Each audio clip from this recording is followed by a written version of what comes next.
Feldman and I'm back to go through the process of, well, continue the process of making sourdough bread. So just to recap, we have our starters and I talked you through how to make your own starter, and from these ripe starters I have made a sponge or a leaven, and if you look at it you can see it's full of bubbles and it has a really nice sweet, rather than being too vinegary, it smells very nice. So this is ready. So what I've done, I have put my flour and water together first before I start the process, and this is called autolyse, and I've just made it just into some dough here.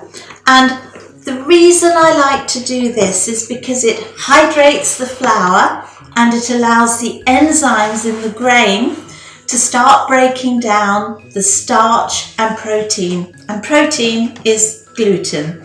So it really is very helpful before you make sourdough bread to do this. Okay, so this is ready now. I've done this for 30 minutes and we're going to have a look at this. So now, if you can see, it's a really beautiful sponge, also known as a leaven. So I'm going to weigh out, I need, for the quantity that I have here, which the recipe we will put it up for you, I need 180.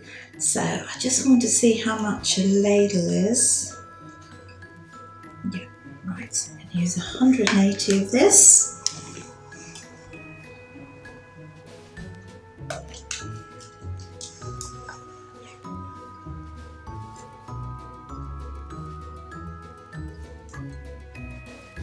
Perfect.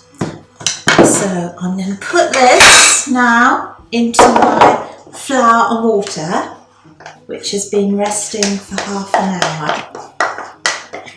It's a very, very sticky process making sourdough. I'm going to put that in. I'm going to have to use my hands. And I've also weighed out some salt. I've used a pink Himalayan salt. You can use any good quality salt. You can also use a nice sea salt. So I'm going to add that now, and I'm going to have to just get rid of all the bits in here. Perfect. So now we start mixing together. All we need is flour, water and salt. So I start mixing it all together until I'm happy with how it feels. And it's very important when you make bread that you have a feeling for the dough. So the recipe is, when I made this recipe, it was absolutely optimum at that time, but what's happened is that milling your own flour or buying flour or different kinds of grains, flour that you use, has a different hydration ratio with the water. So that's why it's not always consistent, and that's what I hope you will learn from watching these videos, just to get a feel of how it should be. So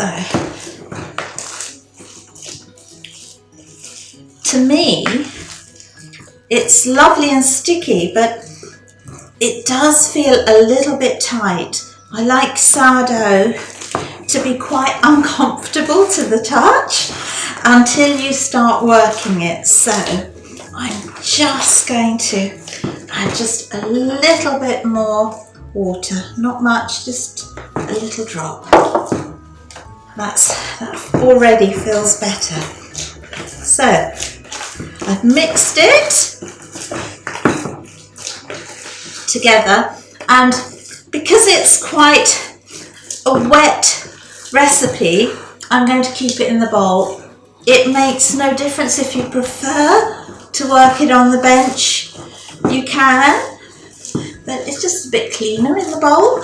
So already, as I'm working it, it's coming together beautifully, and it's actually changing a little bit as I'm working the dough. It's becoming smoother, and just to show you, we're actually getting a really nice feel, and that's what I'm aiming for. That it does feel a bit uncomfortable and it sticks a little bit to my fingers.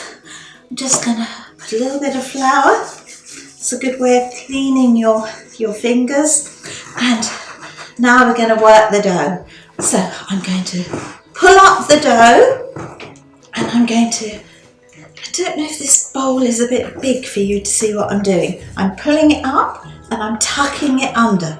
So it's called stretching and folding, and it's breaking as I do this because we haven't got it working properly yet. But the more you do it, you will just see how it changes. It's absolutely amazing.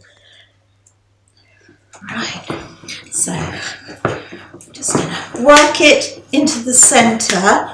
I might actually, for the next demonstration that I do, use a smaller bowl so you can see inside it. It's a little bit awkward to show it.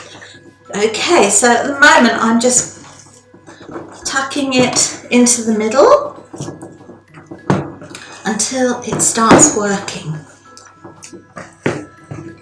Okay, it's already beginning to change. That's nice.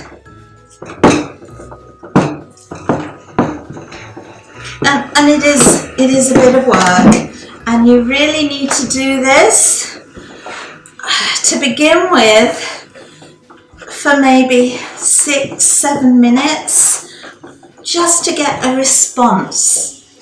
And after that you will rest it for a further 30 minutes, and then you will repeat the process.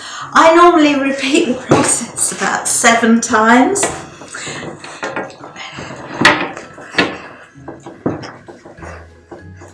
Lovely.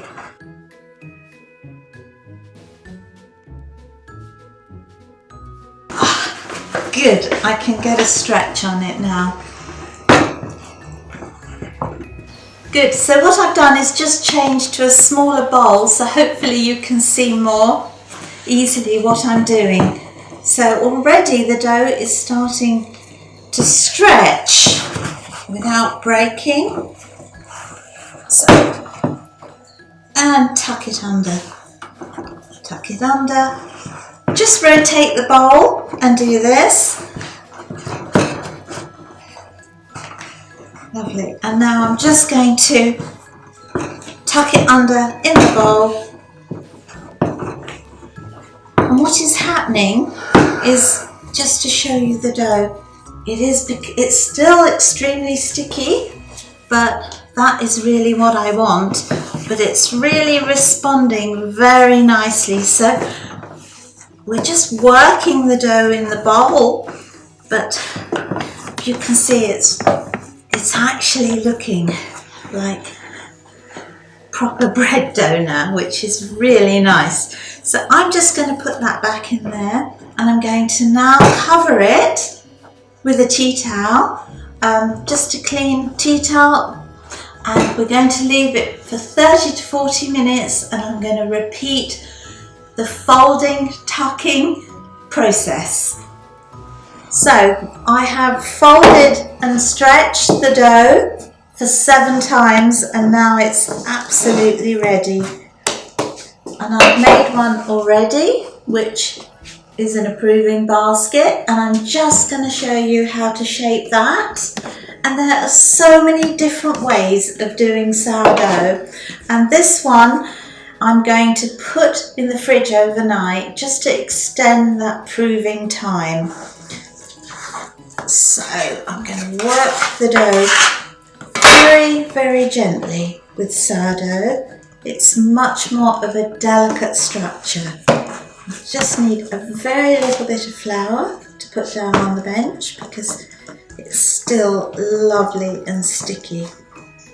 So I'm just going to fold the tips, a nice stretch, folding them in.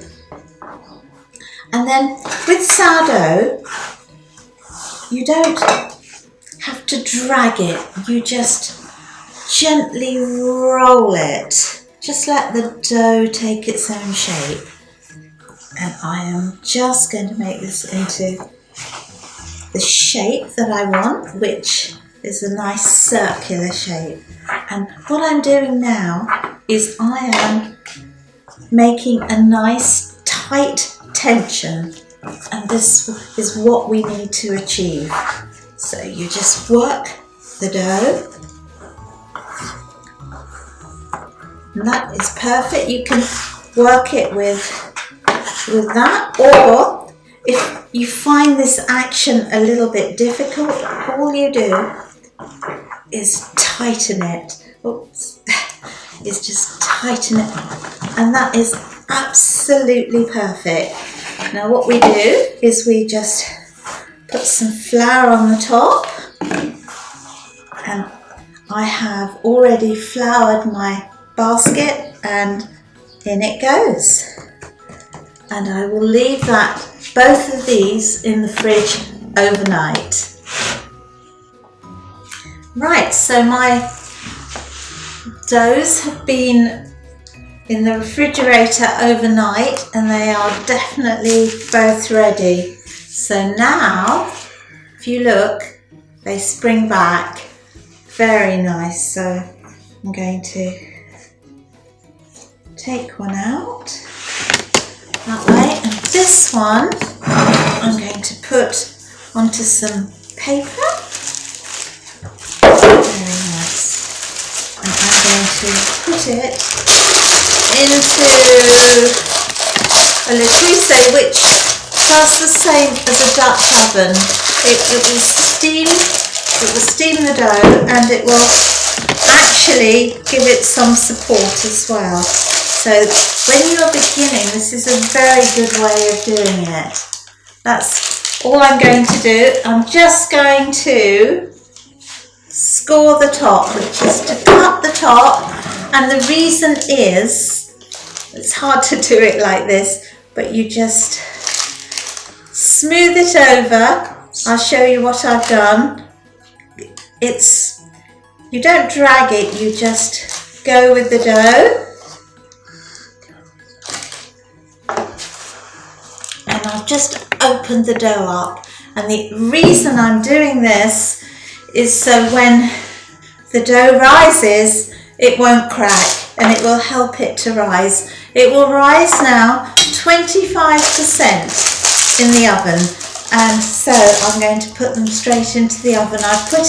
My oven goes up to 220, and I will have it on 220 for 10 minutes with this one, and then I will check it and probably take it down to 200 to 190.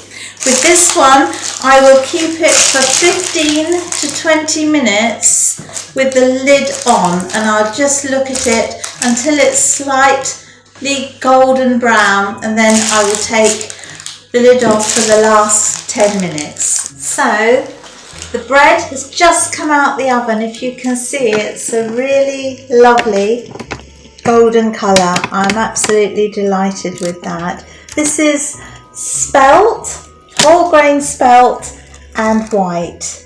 We'll put the recipe up for you. Okay, it took a little bit longer because I put it into a cold pan this time. So it's really simple. Comes away beautifully from the paper, and the bread has that lovely hollow sound, and it's also feels light, which is really important, and that's what it should look like, and I'm sure it will be absolutely yummy.